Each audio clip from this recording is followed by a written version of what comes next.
이제 오늘 우리에게 주신 하나님 말씀을 함께 나누겠습니다. 오늘은 창세기 27장 1절부터 4절까지 말씀을 함께 보겠습니다.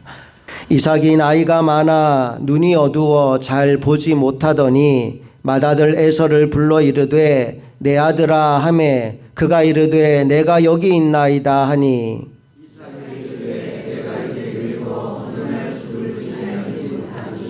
그런즉 내 기구 곧 화살통과 활을 가지고 들에 가서 나를 위하여 사냥하여 내가 즐기는 별미를 만들어 내게로 가져와서 먹게 하여 내가 죽기 전에 내 마음껏 내게 축복하게 하라. 아멘.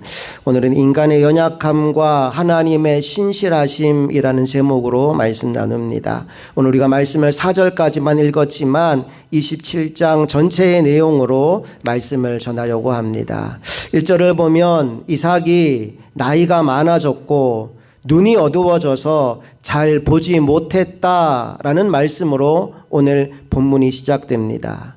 이제 죽을 날이 얼마 남지 않았다라는 생각이 아마 이삭에게 들었는지 몰라요. 그래서 자신의 축복권을 맏아들인 에서에게 주고 싶어서 그를 불러서 이런 말을 합니다. 2절부터 4절까지를 다시 한번 다 같이 읽어볼게요. 시작. 이삭이 이르되 내가 이제 늙어 어느 날 죽을는지 알지 못하니 그런즉 내 기구 곧 화살통과 활을 가지고 들에 가서 나를 위하여 사냥하여 내가 즐기는 별미를 만들어 내게로 가져와서 먹게 하여 내가 죽기 전에 내 마음껏 내게 축복하게 하라.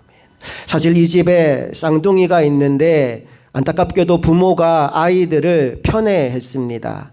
아버지 이삭은 맏아들인 에서를 더 좋아했고 어머니 리브가는 둘째인 야곱을 더 좋아했습니다. 혹시 여러분 여기 부모 되시는 분들 자녀를 여럿을 키우면서 어떤 자녀가 더 사랑스럽고 어떤 자녀는 덜 사랑스러운 경험을 했던 적이 있나요? 없나요? 예, 대답들은 없으시네요. 어릴 때 우리 막내 시원이가 굉장히 힘들어했던 것 중에 하나가 아빠가 자기를 사랑하지 않는다고, 왜 언니는 사랑하고 나는 사랑하지 않느냐고 투정 부린 적이 굉장히 많았어요. 본인이 보기에는 자기보다 언니를 더 사랑하는 것 같이 느꼈던 것 같아요. 다행히 커서 지금은 그런 말을 하지 않는데 여러분들 중에도 자라는 동안 그런 마음이 들었던 적이 있으신 분들 계실 겁니다. 왜 우리 부모는 나는 사랑하지 않고 내 언니, 내 동생 또는 내 형만 사랑할까, 그런 마음으로 자라온 분이 계실지 몰라요. 그리고 실제로 여러분들도 자녀를 키우면서 이 아이가 더 사랑스럽다라고 느껴지는 자녀가 있을지 몰라요. 여러분, 그게 때로는 큰 불행의 씨앗이 되기도 합니다. 오늘 이 가정이 이것 때문에 굉장히 심각한 어려움을 겪어요. 아버지는 그 축복권을 맏아들인 에서에게 쓰고 싶은데 아내인 리브가는 그게 탐탁하지가 않았어요. 왜냐하면 아이들이 뱃속에 있을 때 하나님이 이미 주신 말씀이 있거든요. 하나님이 뭐라고 말씀했냐 하면 큰 자가 어린 자를 섬길 것이다 라고 말씀하셨어요. 큰 자는 맏아들 에서인 거고요. 어린 자는 둘째 아들 야곱인 겁니다. 그러면 당연히 축복권을 누가 받아야 되는 겁니까? 둘째인 야곱이 받아야지요. 그런데 남편이 끝까지 고집을 부리고 자기가 더 좋아하는 맏아들 에서에게 그 축복권을 넘겨주려고 하니 아내 입장에서 도저히 그걸 그냥 지켜보고 있을 수가 없었던 거지요. 그래서 어떻게 했느냐? 남편의 눈이 어두워졌다는 그 약점을 이용하기로 마음을 먹습니다. 남편이 맏아들 에서와 대화를 나누는 것을 엿들은 리브가가 둘째 아들 야곱을 부릅니다. 그리고 지금 돌아가고 있는 이 상황을 다 설명해 주지요. 그리고 이렇게 말합니다. 일단 염소떼에 가서 좋은 염소 새끼 2마리를 잡아오라고요. 그러면 내가 맛있게 요리해서 내 남편에게 너를 들여보내 줄 것이다 말합니다. 그 말을 듣고 야곱은 살짝 불안합니다. 나와 형이 너무나 다른데 만일 아버지를 속였다가 그게 들키면 그때는 어떻게 하느냐라는 거죠. 그랬더니 리브가가 그런 걱정은 하지 말라고, 내가 다 알아서 할 테니까, 내가 책임질 거니까 너는 그냥 시키는 대로만 하라고 야곱의 마음을 안심시켜 줍니다. 우리 11절부터 13절까지 함께 읽어볼게요. 시작. 야곱이 그 어머니 리브가에게 이르되 내 형 에서는 털이 많은 사람이요 나는 매끈매끈한 사람인즉 아버지께서 나를 만지실진대 내가 아버지의 눈에 속이는 자로 보일지라 복은 고사하고 저주를 받을까 하나이다.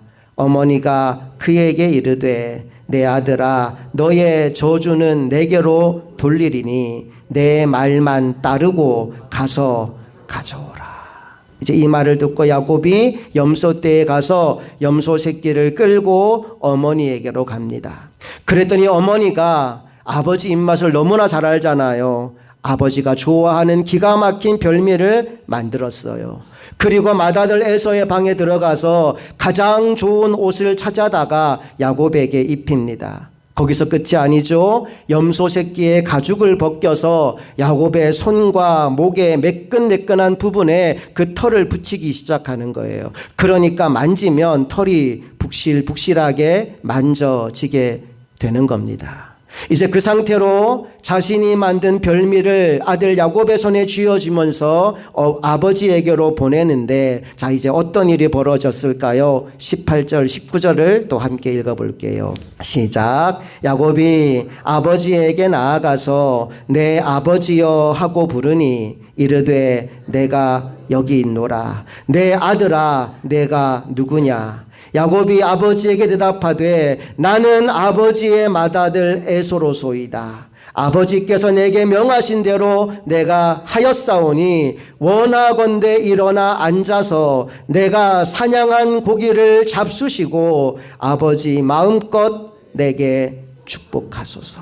여러분 이 말을 할 때 야곱이 얼마나 떨렸을까요? 혹시라도 아버지가 내 목소리를 알아차리지나 않으실까? 조마조마한 심정으로 이 말을 건넸을 겁니다.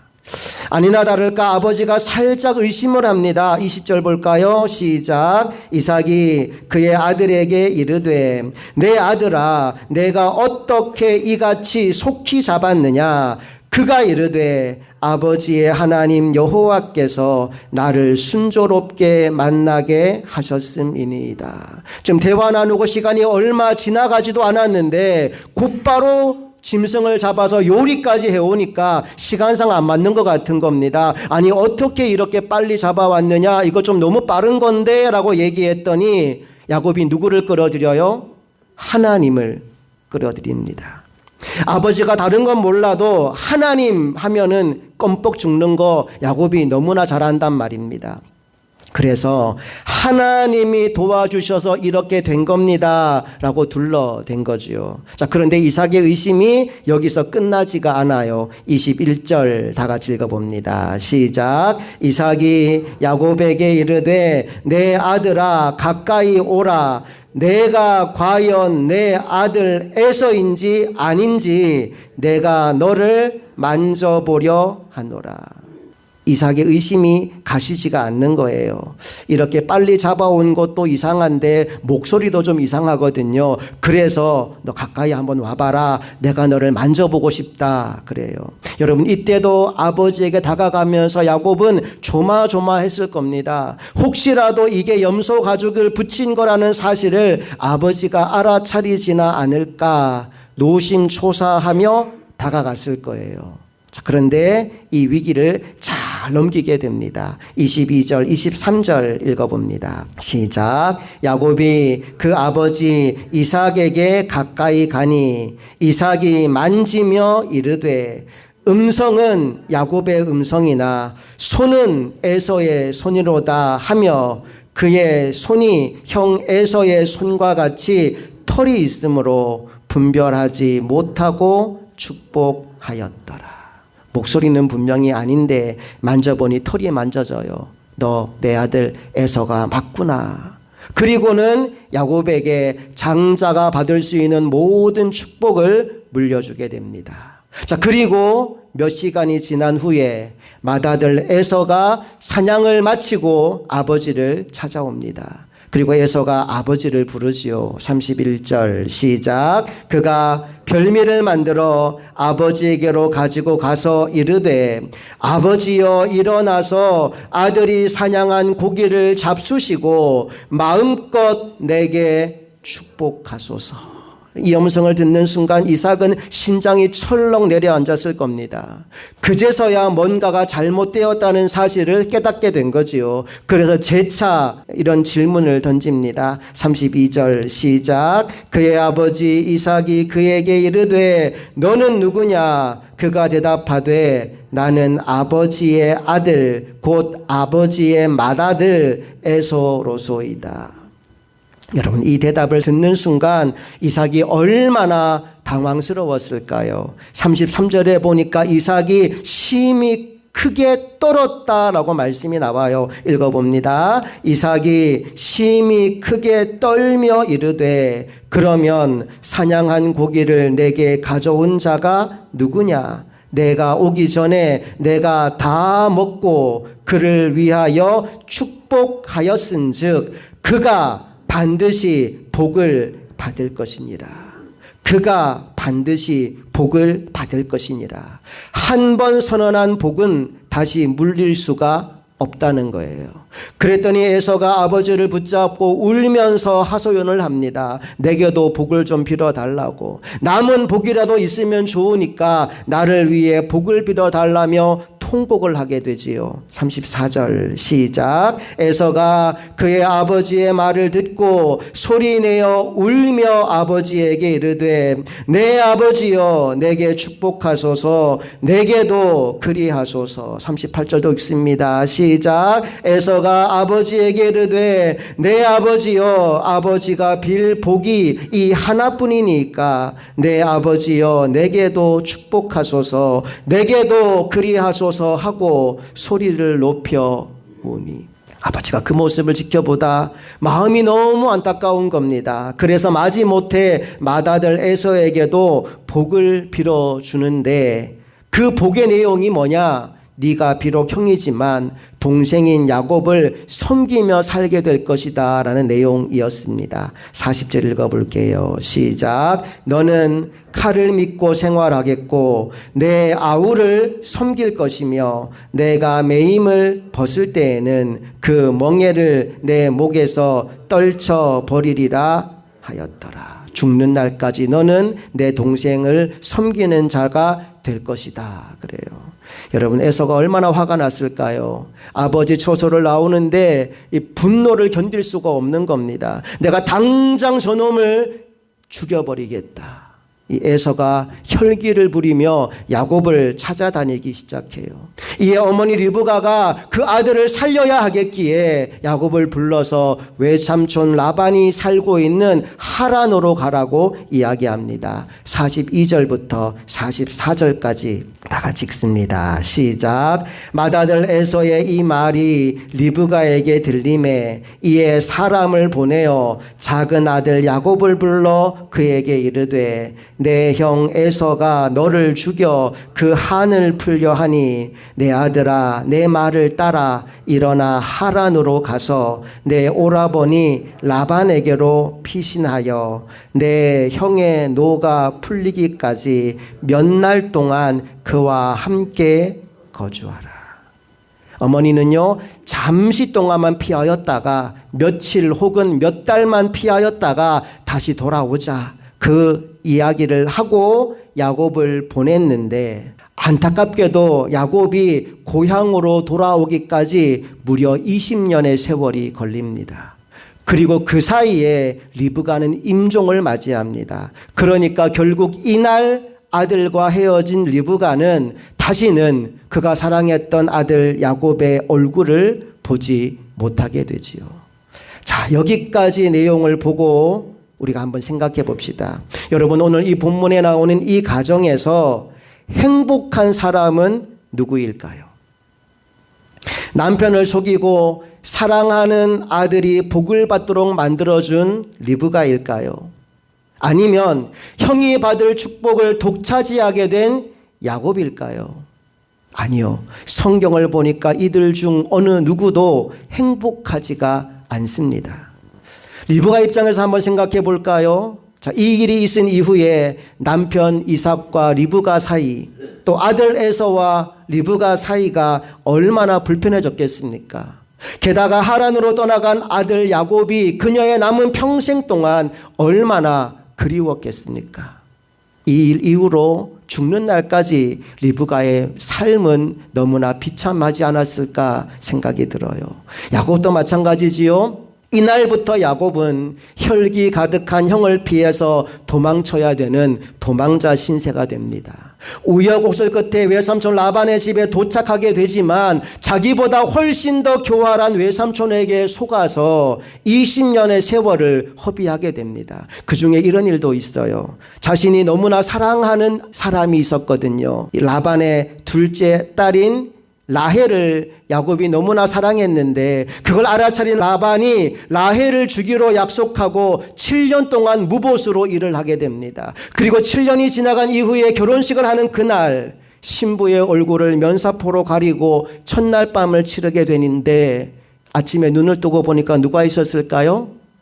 못생긴 첫째 딸 레아가 자기 옆에 누워 있는 겁니다. 얼마나 화가 났겠어요. 당장 외삼촌에게 따지러 갔습니다. 그랬더니 라반이 뭐라고 하느냐? 우리 동네에서는 동생이 형보다 먼저 결혼하는 법이 없대요. 그러니까 라헬을 얻고 싶으면 7년을 더 일하라고 생짜를 부립니다. 야곱이 억울하고 속이 부글부글 끓어올랐지만 라헬을 너무나 얻고 싶었기에 7년 도합 14년을 돈 한 푼 받지 못하고 일을 하게 되었다는 거예요. 여러분, 그런데 한번 잘 보십시오. 오늘 야곱이 눈먼 아버지를 속였잖아요. 그걸 똑같이 라반에게 당하고 있는 겁니다. 라반이 면사포를 가리면 야곱이 볼 수 없다는 것을 이용해서 신부를 바꿔치기 했던 거지요. 결국 야곱이 자기가 했던 그 꾀에 자기 역시 당하였다는 사실을 성경은 보여줍니다. 자, 보십시오. 행복한 사람이 있어요, 없어요? 한 사람도 없어요. 아버지도 어머니도 두 아들도 다 불행해집니다. 이유가 뭘까요? 가장 중요한 이유는 하나님의 뜻을 인간적인 방법으로 이루려고 했기 때문이에요. 자, 이게 1번 다 같이 읽어봅니다. 시작. 인간의 욕심은 하나님의 뜻을 가립니다. 본문을 보면 이삭이 늙어서 눈이 어두워졌습니다. 그는 이제 마지막 축복을 누구에게 줄지를 결정하려고 합니다. 그런데 그는 이미 하나님의 뜻을 알고 있었습니다. 하나님 리브가에게 뭐라고 말했다고요? 큰 자가 어린 자를 섬기리라. 그 말씀을 리브가만 알았겠습니까? 아니요. 야곱도 알고 있었지요. 분명히 하나님은 작은 자 이삭에게 복을 주라고 말씀하셨는데 안타깝게도 야곱은 자기 입맛에 맞는 자기가 더 좋아하는 에서를 축복하려고 합니다. 성경은 이삭이 그렇게 행동했던 이유를 이렇게 설명합니다. 28절 말씀을 읽어볼게요. 시작. 이삭은 에서가 사냥한 고기를 좋아함으로 그를 사랑하고 리브가는 야곱을 사랑하였더라. 여기 이삭이 에서를 사랑했던 이유가 나오는데 왜 사랑했다고 나와요?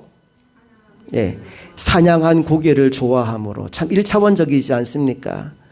에서가 잡아온 고기 먹는 게 좋아서 그 아들을 사랑했다라고 말합니다. 다시 말해서 영적인 판단을 했던 것이 아니라 육적인 취향이 이삭의 선택을 이끌었던 거예요.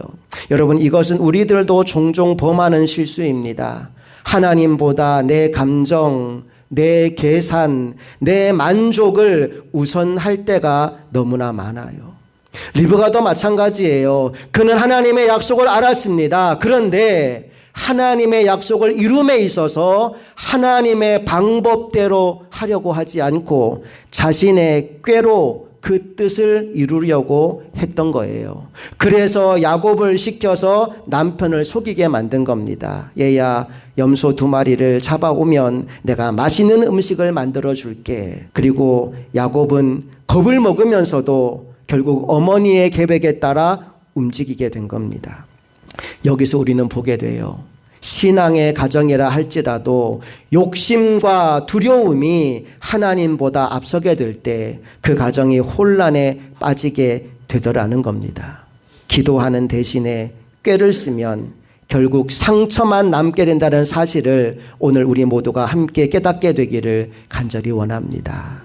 이제 2번 다 같이 읽어봅니다. 시작. 하나님은 인간의 허물 속에서도 자신의 뜻을 이루십니다. 야곱이 아버지 앞에 섰습니다. 아버지, 제가 에서입니다. 그 순간부터 야곱이 거짓말을 이어가기 시작하죠. 자, 그런데 놀랍게도 하나님은 이런 허점투성이의 인간들을 통해서 자신의 약속을 이루어 가시더라는 거예요. 이삭이 이렇게 야곱을 축복합니다. 하나님은 하늘의 이슬과 땅의 기름짐을 내게 주시기를 원하노라. 이 축복은 단순히 재산의 번영을 이야기하는 것이 아니라 언약의 계승을 의미하는 겁니다. 하나님께서 아브라함에게 주신 약속이 이제 야곱에게로 넘어가게 되었다는 거예요. 인간은 속이고 넘어지지만 하나님은 당신의 약속을 결코 실패하지 않으십니다. 우리가 불완전해도 하나님의 계획은 완전하게 진행되어집니다. 그러므로 오늘 여러분의 모든 삶을 그 하나님께 온전히 맡길 수 있기를 간절히 축복합니다. 마지막 3번 다 같이 읽어봅니다. 시작. 하나님은 우리에게서 거짓이 아니라 믿음을 보기 원하십니다. 아까 이야기했던 것처럼 오늘 이 축복 사건 이후에 이삭의 가정은 완전히 무너집니다. 형은 동생을 죽이려고 하고 어머니는 사랑하는 아들을 멀리 떠나보내야 했습니다. 야곱은 비록 아버지의 축복은 받았지만 평생을 도망자로 험악한 세월을 살아야 했습니다. 하나님께 받은 복이었지만 인간의 방법 때문에 그 복이 주는 기쁨을 누리지 못했던 겁니다. 여러분, 속임으로 얻은 성공은 결국 슬픔을 가져옵니다. 그러나 믿음으로 기다린 복은 반드시 하나님의 은혜를 경험하게 됩니다. 때로 우리들도 야곱의 방법을 쓰고 싶은 순간들이 있을 겁니다. 하지만 그때마다 기억해야 됩니다. 하나님은 속임의 손이 아니라 믿음의 손을 통해서 역사하신다는 사실을 말이죠. 말씀의 결론을 맺습니다. 오늘 창세기 27장은 인간의 연약함과 하나님의 신실하심이 동시에 드러난 장입니다. 이삭은 육신의 욕심에, 리브가는 혹시라도 하나님의 언약이 실패할까 두려움에, 야곱은 자신의 꾀에, 그리고 에서는 분노에 사로잡혔지요.